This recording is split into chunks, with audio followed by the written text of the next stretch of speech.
your feet. Clap your feet. Matutuloy-tuloy naman yung usad ng mga sasakyan. Personal na inspeksyon ni Pangulong Noynoy Aquino ilang bus terminal, paliparan at pagkalang ngayong Miyerkules Santo. Sinumpirma naman ng Pangulo na isa si Communications Secretary Sally Coloma sa mga pinagpipilian niya na maging chairman ng Civil Service Commission.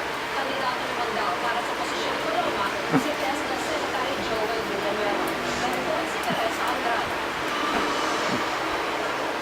Inspeksyon ni Pangulong Aquino ang Terminals 2 at 3 ng Batangas Port kaninang umaga. Unang pagkakataon ng inspeksyon siya sa isang pagkalan sa labas ng Metro Manila. Tinignan ang screening ng mga bagahe at loading at unloading procedures para sa mga cargo vessel. Tinignan pa niya ang sitwasyon sa isang bangka. At kailangan umuwi pa sa bago na daanan para makasakay at makababa ng bangka.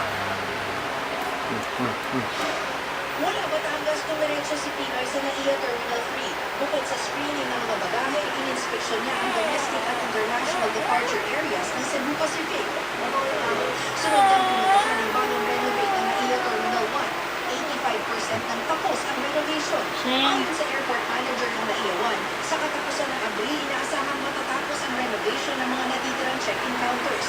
Kumpara nung nakaraang taon, mas kakaunti ang bilang ng arrival at departure sa Terminal 1.